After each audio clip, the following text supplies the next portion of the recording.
आप सभी लोग जानते हैं कई एग्जाम में आपसे निबंध लिखने के लिए कहा जाता है। और मैं अगर सिविल सर्विस एग्जाम की बात करूं तो मुख्य परीक्षा में एक पेपर आपका निबंध का भी होता है। 3 घंटे का समय रहता है और 250 नंबर का रहता है। इसमें आपको 2 निबंध लिखने होते हैं और निबंध का पेपर मेरिट बेस्ड पेपर है। कहने का मतलब है कि जिन नंबरों के आधार पर आपकी मेरिट लिस्ट बनती है और आपको कोई पद मिलता है, जैसे आप लोग आईएएस आईपीएस बनते हैं, उसमें निबंध के नंबर जोड़े जाते हैं। तो निबंध के पेपर को आप लोग गंभीरता से लीजिए, इसकी तैयारी को गंभीरता से लीजिए, प्रैक्टिस करते रहिए आप लोग। और इसका अलग से कोई सिलेबस नहीं है। आप देखते हैं कि जो आप लोग जीके जीएस पढ़ते रहते हैं, न्यूज़पेपर पढ़ते रहते हैं, एडिटोरियल पढ़ते रहते हैं, संवाद कहीं डिबेट हो रही है उसे सुनते रहते हैं, और कहीं शक्तिशाली वाक्य मिले, पैराग्राफ मिले तो उन्हें भी नोट कर लिया करिएगा। यहीं से आपकी तैयारी शुरू हो जाती है और अगर लिखते रहेंगे, प्रैक्टिस करते रहेंगे तो एक अच्छा निबंध आप लोग लिखना शुरू कर देंगे। और देखिए, अगर बात करें, निबंध केवल आपकी तथ्यात्मक ज्ञान की परीक्षा नहीं है, यह आपकी रचनात्मक आविष्कारशील भावना और विचारों को उत्पन्न करने की क्षमता की परीक्षा है एक तरह से। और अपने विचारों को निबंध के विषय के निकट रखते हुए क्रमबद्ध करें और संक्षेप में लिखें। जो आप लोग विषय चुन रहे हैं ना, उसी की प्रभावशाली एवं सटीक अभिव्यक्ति के लिए आपको श्रेय दिया जाएगा। ये भी और सभी विषयों का किंग मेकर होता है निबंध। आपके सामने एक कॉपी दिखाई दे रही है, ये आलोक प्रसाद की है और इन 2019 के सिलेक्टेड हैं। 658 भी इनकी रैंक थी और हिंदी मीडियम के हैं। तो इन्होंने जिन टॉपिक पर निबंध लिखे हुए हैं उनको आप लोग लिखिए, उसी टॉपिक पर मैं कहता हूँ लिखिए, आज के परिप्रेक्ष्य में आप लोग लिखिए और अपने सुझाव दीजिए कि आखिर इसमें और अच्छा क्या किया जा सकता था, और अच्छे से क्या लिखा जा सकता था। समझ रहे हैं आप लोग? तो आप देखते हैं कि ये निर्देश दिए रहते हैं, विविध प्रश्न पत्र संबंधी विशेष अनुदेश। और प्रश्नों के उत्तर देने से पहले निम्नलिखित प्रत्येक अनुदेश को कृपया ध्यानपूर्वक पढ़ें। प्रवेश पत्र में प्राधिकृत माध्यम में निबंध लिखना आवश्यक है तथा इस माध्यम का स्पष्ट उल्लेख प्रश्न सह उत्तर पुस्तिका के मुख्य पृष्ठ पर निर्दिष्ट स्थान पर करना होगा आवश्यक है। प्राधिकृत माध्यम के अलावा अन्य माध्यम में लिखे गए उत्तरों को अंक नहीं दिए जाएंगे। अब आपका हिंदी मीडियम है तो हिंदी में ही निबंध लिखेंगे ना। प्रश्नों के उत्तर निर्दिष्ट शब्द संख्या के अनुसार होने चाहिए। प्रश्न सह उत्तर पुस्तिका में खाली छोड़े गए किसी पृष्ठ अथवा पृष्ठ के भाग को पूर्णतः काट दीजिए। कोई पेज खाली रह जाता है तो इस तरह से काट दिया करिएगा। और आपको 4 देखिए, खंड ए और खंड बी, प्रत्येक में से एक चुनकर 2 निबंध लिखना है, जो प्रत्येक लगभग 1000 से 1200 शब्दों में होंगे और 125 नंबर के 2 निबंध होंगे। अब देखिए, आपके सामने खंड ए है, इसमें आपको 4 टॉपिक दिए गए हैं। इन चारों को पहले आप लोग ध्यानपूर्वक पढ़िए, फिर आप लोगों को वो टॉपिक चुनना है जिस पर आप लोग 1000 से 1200 शब्द लिख सकते हैं। भावनाओं में नहीं बह जाना है आपको निबंध लिखते समय, ये भी याद रखा करिएगा। और खंड बी में भी आप देखते हैं कि 4 टॉपिक दिए गए, इन चारों को आपको ध्यानपूर्वक पढ़ना है, फिर आपको ड्राफ्टिंग भी करनी है और फिर आपको लिखना शुरू कर देना है। तो ध्यान से पढ़ा करिएगा। अब खंडे में ए में देखिए 4 टॉपिक दिए गए। पहला कह रहा है कृत्रिम बुद्धिमत्ता, भविष्य का विज्ञान या फिर संकट। आर्टिफिशियल इंटेलिजेंस की बात हो रही है, आजकल खूब एआई की चर्चाएं हो रही हैं। दूसरा कह रहा है कि एक बालक, एक शिक्षक, एक कलम तथा एक पुस्तक ही भारत को रूपांतरित कर सकते हैं। दूसरा कह रहा है न्यू इंडिया @75, भारत में कृषक न्याय। 4 कह रहा है कि भीड़ तंत्र का न्याय, भारत में आंतरिक सुरक्षा की नवीन चुनौती।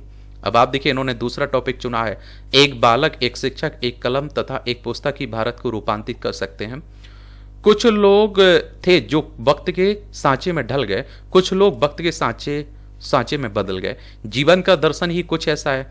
अनादिकाल से आज तक संस्कृतियों ने नित्य नए करवट ली है, नित्य नए रूप धरे हैं। अगर नहीं बदला तो वह था परिवर्तन का शाश्वत नियम। आज इसी आप देखिए परिवर्तन के योग नए भारत के निर्माण के लिए है और जिसके लिए आवश्यक है कि कुछ लोग वक्त के सांचों को तोड़कर नई भूमिकाएं धारण करें, और जिसमें एक बालक, शिक्षक, रचनाकार और कार्यपालिका से सर्वाधिक उम्मीदें हैं। सर्वप्रथम हम चर्चा बालक के संदर्भ में करेंगे, जो कि किस प्रकार भारत को रूपांतरित करने में अहम भूमिका निभा सकते हैं।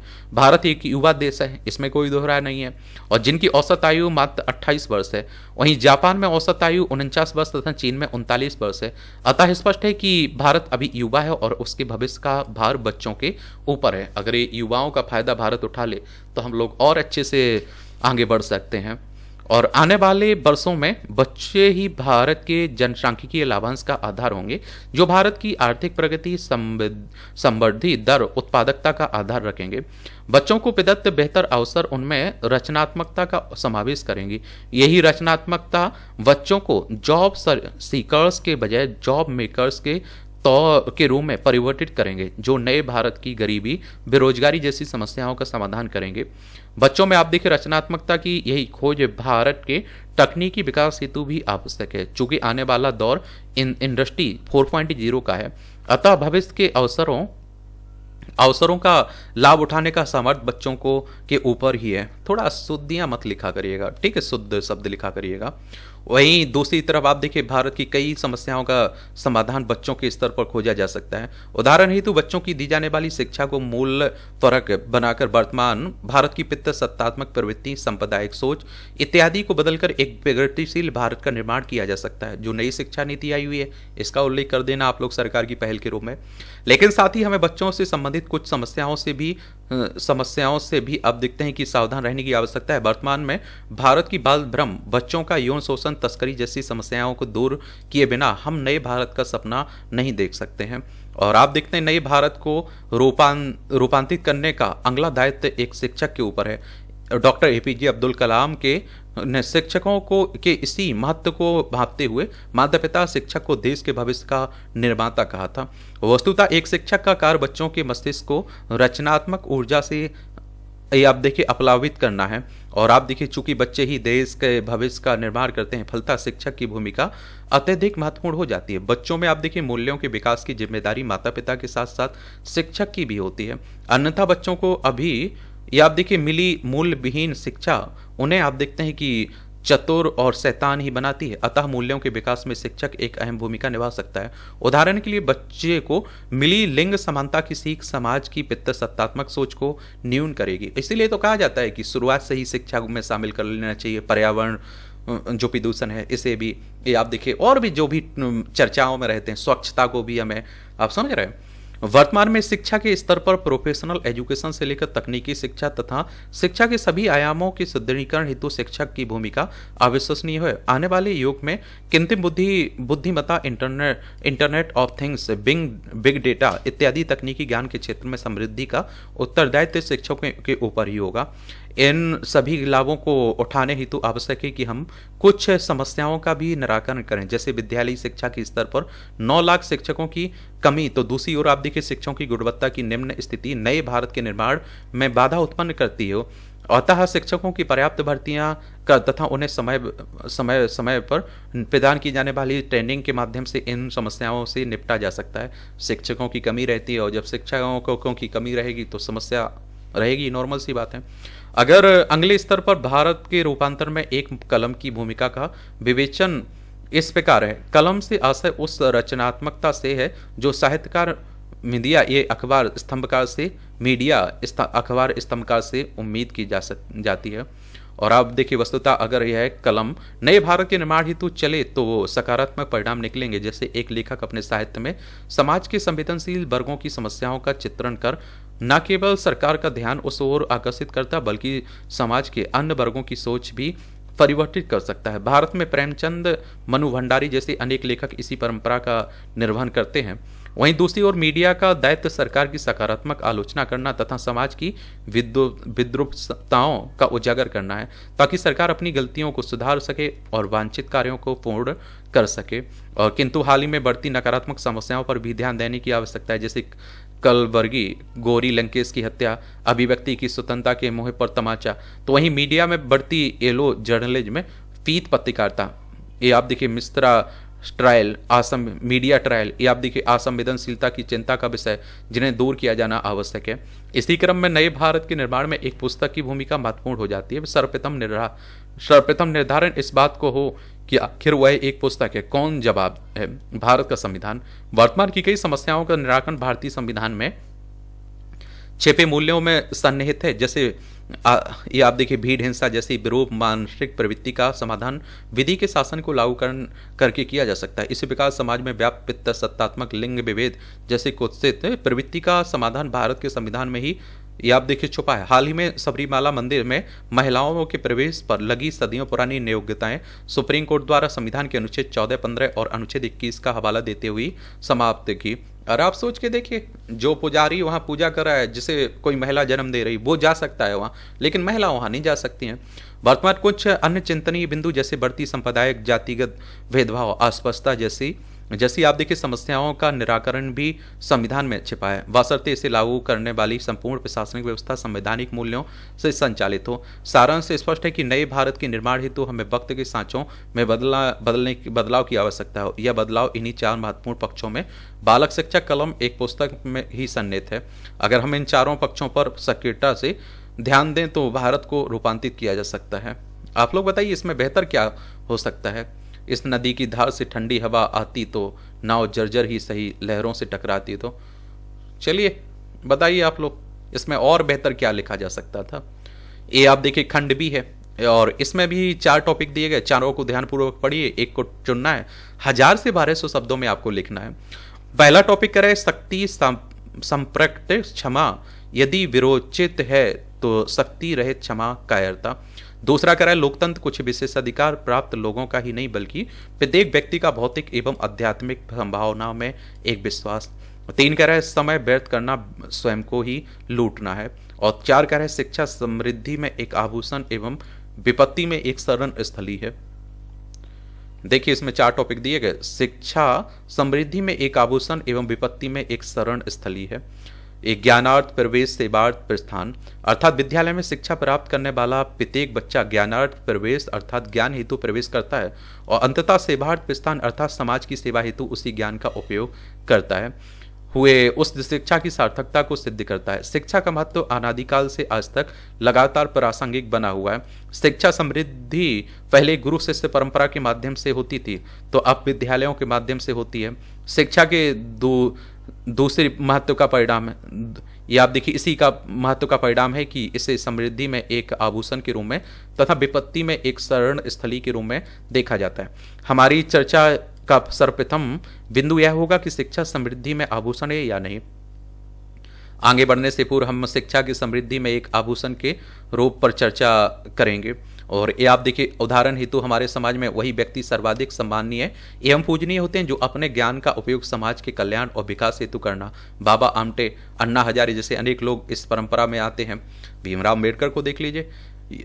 यहाँ यह स्पष्ट कर देना जरूरी है कि शिक्षा से तात्पर्य सिर्फ कागजी ज्ञान और विश्वविद्यालयी डिग्रियां नहीं है बल्कि उस प्रगतिशील सोच से है जो शिक्षा से वंचित रहने के बावजूद भी हो सकती है। यही कारण है कि कबीर जैसा साहित्यकार प्रगतिशीलता के कारण ही आज भी समाज में पूजनीय है। और इसी प्रकार राजनीतिक स्तर पर भी शिक्षा के महत्व को आप देखा जा सकता है। और उदाहरण हेतु कुछ दिन पूर्व पाकिस्तान के प्रधानमंत्री द्वारा जर्मनी व जापान को पड़ोसी बताकर अपनी अज्ञानता का परिचय दिया और जिसके कारण उनके देश में ही उनकी बड़ी फजीहत हुई। यह वाक्य यह दर्शाता है कि प्रधानमंत्री जैसा समृद्धिशील व्यक्ति हेतु भी शिक्षा या ज्ञान का महत्व कितना है। भारत में स्वतंत्रता से लेकर आज तक राजनीति में शिक्षित राजनेताओं का अत्यधिक महत्व रहा है, जो कि डॉक्टर भीमराव अम्बेडकर कानून मंत्री पहले से लेकर डॉक्टर मनमोहन सिंह, अरुण जेटली और मनोहर पारिकर तक विस्तृत हैं। और आप सोचिए शुरुआत में जो मंत्रिमंडल थी सब पढ़े लिखे थे। भीमराव अम्बेडकर साहब को देख लीजिए, चाहे आप उन्हें किन्हें सरदार वल्लभ भाई पटेल को देख लीजिए, पंडित जवाहरलाल नेहरू को देख लीजिए।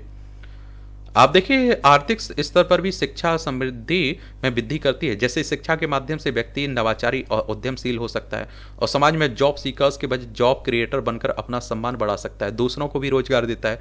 तकनीकी स्तर भी शिक्षा के माध्यम से व्यक्ति राष्ट्र और विश्व में उन्नति का माध्यम बन सकता है। और उदाहरण हेतु न्यूटन, आइंस्टीन, स्टीफन हॉकिंस इत्यादि का वैज्ञानिक चिंतन उनकी समृद्धि में आभूषण तुल्य है। भारत में यही महत्व डॉक्टर एपीजे अब्दुल कलाम और होमी भाभा जैसे विज्ञानियों को दिया जा सकता है। और आप देखते हैं कि शिक्षा के समृद्धि के आभूषण के रूप में अनेक उदाहरण हैं, किंतु वर्तमान में कुछ नकारात्मक चीजें भी दिखाई देती हैं, जैसे कि भ्रूण हत्या के सर्वाधिक मामले समृद्ध शिक्षित परिवार की ओर से होते हैं, जो शिक्षा के नकारात्मक अनुप्रयोगों का दर्शाता है। इसी प्रकार राजनीति में शिक्षित व्यक्तियों के बजाय आज भी टिकट अपराधियों को दिए जाते हैं। इसी प्रकार तकनीकी स्तर पर शिक्षा के क्रूरतम प्रयोगों का नतीजा परमाणु बम तथा अन्य मानवता हेतु विनाश हथियार का निर्माण हुआ। वर्तमान में शिक्षा और रोजगार का सहसंबंध टूटना इसकी समृद्धि में एक आभूषण के रूप में प्रश्न चिन्ह है। और याद रहे कि वर्तमान में शिक्षित बेरोजगारी की समस्या 10% से भी अधिक है। सामाजिक स्तर पर देखें तो समाज में के शिक्षित वर्गों में भी व्याप्त जातिगत भेदभाव शिक्षा रूपी आभूषण के मुंह पर तमाचा है। हाल में मेडिकल छात्रा पायल की आत्महत्या इसी कुत्सित सत्र को अभी व्यंजित करती है। अगले स्तर पर शिक्षा की विपत्ति में एक स्थली के रूप में चर्चा की जा सकती है, अर्थात शिक्षा के माध्यम से विपन्न व्यक्ति या विपत्ति में घिरा व्यक्ति खुद को संपन्न कर सकता है। और आप देखते हैं सामाजिक स्तर पर अगर उदाहरण देखें तो समाज के गरीब तबके के बच्चों का शिक्षा तथा मेहनत के माध्यम से आईआईटी जैसे संस्थानों में प्रवेश तथा प्रशासनिक पदों में चयन का अवसर मिला है, जो कि उनकी विपत्ति में शिक्षा रूपी संधार स्थल को दर्शाता है। इसी प्रकार राजनीतिक स्तर पर देखें तो शिक्षा सामान्य व्यक्ति को अपने राजनीतिक अधिकारों हेतु जागरूक बनाती है, उसे आरटीआई अर्थात सूचना के अधिकार जैसे अधिकारों के प्रयोग में सक्षम बनाती है। तो साथ ही शिक्षा अपने प्रतिनिधियों के चुनने में भावनाओं के बजाय ये आप देखते हैं तर्कवाद को सहारा लेने हेतु व्यक्ति को सक्षम बनाती है, जो कि सामान्य व्यक्ति को लोकतंत्र में शोषित होने के बजाय अपनी आवाज बुलंद करना सिखाती है। आर्थिक स्तर पर आप देखिए विपत्ति में प्रायोगिक शिक्षा या कौशल शिक्षा के माध्यम से व्यक्ति को कौशल भ्रम हेतु योग्य बनाती है, जो कि उन्हें गरीबी या फिर बेरोजगारी जैसी समस्याओं का सामना करने से बचाती है। शिक्षा के विपरीत विपत्ति रूपी सरलस्थली होने के बावजूद इसके कुछ स्याह पक्ष भी हैं। उदाहरण हेतु प्राथमिक शिक्षा में लड़कियों का सकल पंजीकरण अनुपात GER ये आप देखते हैं कि लड़कों से भी ज्यादा है, किंतु भ्रमबल में न्यून भागीदारी मात्र 23.6 के कारण ही महिलाओं का अर्थव्यवस्था में योगदान मात्र 17% ही है। वर्तमान में आप देखिए बाल भ्रम यौन शोषण लैंगिक विभेद का बना रहना शिक्षा के उद्देश्य को विरूपित करता है। शिक्षा के इसी महत्व को समझते हुए doctor APJ Abdul Kalam, Mahatma Gandhi, doctor Ambedkar ने शिक्षा को अधिक से अधिक प्रोत्साहित करने की बात कही। जहां अंबेडकर की शिक्षा व्यक्ति को अधिकार संपन्न बनाने हेतु आवश्यक है, तो वहीं गांधी जी की शिक्षा व्यक्ति को नैतिक बनाने हेतु आवश्यक है। और इसी क्रम में आप देखिए डॉक्टर कलाम की शिक्षा राष्ट्र के भविष्य हेतु आवश्यक है। शिक्षा की इसी महत्व को देखते हुए सरकार ने सर्व शिक्षा अभियान, बेटी बचाओ बेटी पढ़ाओ वज्र योजना, शाला सिद्धि, शाला दर्पण जैसी योजनाओं के माध्यम से शिक्षा का चौतरफा विकास किया जा रहा है। और शाश्वत शिक्षा का महत्व व्यक्ति के व्यक्ति निर्माण, मूल परक बनने, अपनी आर्थिकी और आर्थिक तकनीकी दक्षताओं को बढ़ाने तथा सामाजिक बुराइयों को दूर करने में तथा खुद को अधिकार संपन्न बनाने में। अतः यह आवश्यक है कि शिक्षा के सार्वभौमिक पहुंच गुणवत्ता को सुनिश्चित कर इस उद्देश्य को प्राप्त किया जाए। कौन कहता है कि आसमान में सुराग नहीं होता, एक पत्थर को तबीयत से उछालो यारो। और देखिए शिक्षा होनी चाहिए तो क्वालिटी वाली होनी चाहिए। आजकल आप देख रहे हैं कि ग्रेड 4 का फॉर्म कौन डाल रहा है नौकरी के लिए, PhD करने वाला। आप समझ सकते हैं शिक्षा की स्थिति क्या है। तो कम से कम अच्छी शिक्षा होनी चाहिए। और इसीलिए आप देख रहे हैं कि आजकल नई शिक्षा नीति में काफ़ी अच्छी बातें की गई हैं और रोजगार वर्ग बनाया गया उसे, समझ रहे हैं। चलिए आप लोग इसी टॉपिक पर मैं कहता हूँ लिखिए और अपना जो भी सुझाव हो सलाह हो जरूर दिया करिएगा। मेरे लिए कोई सवाल हुआ करे, सुझाव हुआ करे तो आप लोग बताया करिएगा। धन्यवाद। ठीक है, धन्यवाद।